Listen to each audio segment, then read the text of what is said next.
Hi, welcome to episode 2. Awakening. Awakening from what? Awakening from what? These would be good questions. Many years ago I trained as a therapeutic counsellor, and one of the skills that one had to learn was that when people sat down and began to speak, we had to tell the difference between the presenting face, the persona, and the underlying face.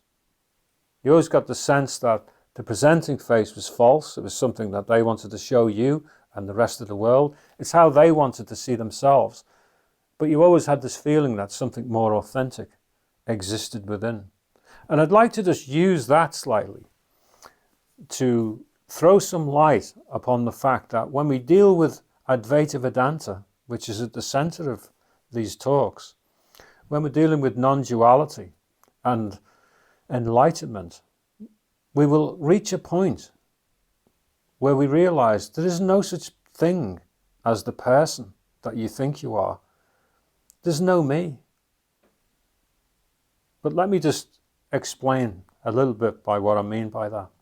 Many years ago as well, when I was doing therapy, I was doing quite well and facing up to some things, but I suddenly realized one day that I was trapped, that who I really was, there was somebody real inside, someone authentic, someone who I'd never dared to be. Maybe because he was too soft, maybe because he wasn't tough enough, or something like that. And I was always scared to be him. And I said to the therapist, look, I'd like to be this person, but I feel as if I'm trapped inside of a creation. It's like a cavern, it's like a false person. And when I'm interacting with other people, that false person speaks before I have a chance to speak. The reaction, it's like as if he's programmed, it's a programmed thing. And that very much really is exactly what a false personality is like. That's what a false persona is like. It's all learned behaviors, it's learned language, it's learned identity. Everything I used to do, the way I walked, the way I acted, everything I used to do was a big act. Now, if you'd have come and spoken to me in those days and said to me, who are you? In other words, I'd say to you, you want to know who I am, me, what my person, this person, you want to know about this person. I would have given you a big list of everything that I was, okay? But not long after I'd had that conversation with the therapists, the reality of who I was became so apparent that it blew all that was false away. It was gone, and I found that I was just being the authentic self. It was quite a shock, but it was wonderful. I felt completely free, liberated, absolutely liberated. And then you could come back a few weeks later and you could say, I asked you a question not long ago about who you are. What sort of a person are you? How would you describe yourself? And again, I would say, you want to know about me? You want to know about the person I am? I would have given you exactly the same list of personality traits that I'd given you the first time and said, I'm none of those. That's what I'm not. And so you might ask me then, well, if all that's gone, well, what are you? And I would be able to say, I'm not really sure how to express that, but it's a lot lighter. It's a lot easier. It's more friendly. It's more optimistic. I'm not so aggravated with life as I was before. I think I'm more in tune with life like this, but I can't really describe the heart of it because I'm not singular. I feel as if I'm part of what life is. I'm in the flow of life. And I'd much rather be in the flow of life than being aggravated all the time. I noticed that the false persona, the false images that the mind makes up, so I was aggravated with life. So I was tetchy with life, not really flowing with it, bumping into it, fighting with it, grinding against it, trying to achieve something, regrets, all these things. There's a speaker in America called Paul Hederman, and I had a great chat with him once on the telephone. And he's such a good guy. He speaks about non-duality. And I was listening to him speak at a rehab in New Jersey once. He'd been a drug addict and alcoholic for years, and that's where he found his recovery and found himself. And during the talk, he said this statement. He said, there I was, going along the way, saving my face and losing my ass. Saving my face and losing my ass. And what you're looking at when you hear something like that, it's so funny, but it's so profound at the same time. He's saving the false face. It's killing him. It's drowning him in drugs and drink and everything. It's delusional. It's not real.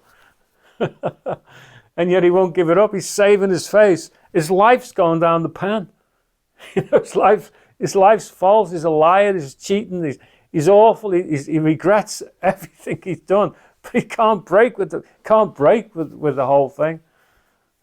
Saving his face, losing his ass. At the same time, I was somewhere else, and I was losing all my face, losing the whole thing, so I could save my life from going down the pan, you know.